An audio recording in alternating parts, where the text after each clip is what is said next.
gentleman just in front. Yep. What would you say your most important lesson from both making and releasing the film has been so far? So the question is, what's the most important lesson I've learned from making and releasing the film so far? Let's see. Well, you know, I've been involved with a lot of movies, and I think that times are slowly changing. I say slowly because everybody thinks it's going to be tomorrow's going to be, you know, the internet's going to explode and you're going to be able to, you know, buy and watch films on the internet. And even though they talk about it, it's not happening as quickly as everybody thought. But the bigger picture is that the fact that things are changing and there's more and more movies out there, and you have to be very selective about what you do and how you do it if you expect the film to be successful. I guess that's one lesson. I'm proud of this movie, and we know it'll do well, but you know, watching how long it takes for buyers now to watch films, and they used to just scoop them up when they saw something that they liked, they just buy it the next day. And now they're like, well, we love that movie, we just have to watch 500 other movies to make sure we don't like one of those more, and then we'll get back to you. And that can be a year. You know, and some of the buyers in the US that are interested now are people that, you know, have been sitting on it and watching, thinking about it for a year before they actually put together an offer. So it's a much slower process than it used to be. So that's one lesson. There's probably 1,000. That's one. Okay, anyone else? There's a lady up at the back, about 3 rows from back. Hello there. I was just wondering, what do you have in mind for our next project, or if you haven't got anything specific, what would you really like to do? I would really like to do 11-inch Hero.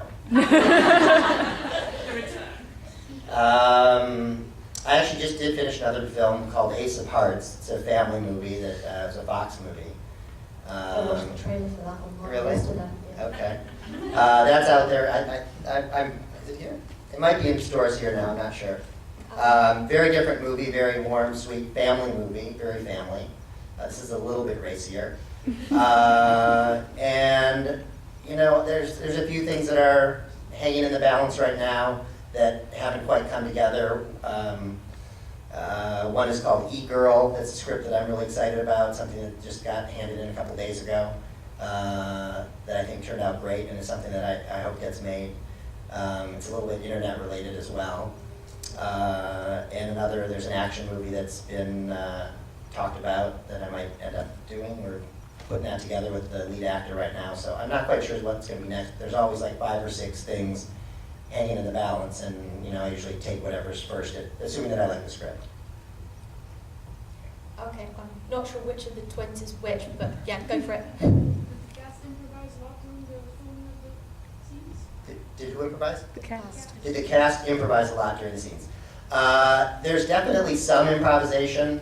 I, you know, like performances that feel like they may have been improvised, that feel just natural and organic and don't feel read and rehearsed and over-rehearsed.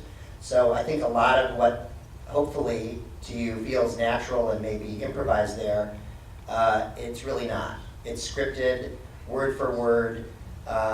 Every once in a while someone will throw in a line that we liked. That line when Sean Patrick Flannery at the carnival says, "I like a girl who's hung." You know, he just said that. And I kept it. I just liked it. It wasn't scripted that way. Some of the things that Jensen does, we threw in some lines that there's a little bit at the cash register, and some of that stuff was improvised. The whole thing with peace and then fuck you as you walk out the door. You know, that's not scripted. That's stuff that we just kind of come up with and think what can be funny.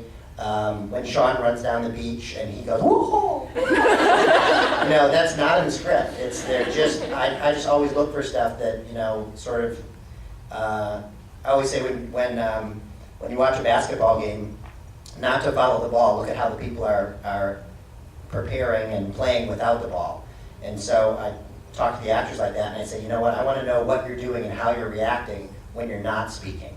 And a lot of times that just sparks reactions, and some of Jensen's, you know, eye looks and shifty little moves and little quirks and ticks and stuff, that's not scripted either. It's just stuff that we kind of work out on the day, and I say, you know, when she says, I think we know why, you know, just try looking up at your mohawk and see what that does. And then he pulls off something kind of funny, and then we keep it. So that's improvisation that's not scripted, but most of the lines of dialogue generally are scripted.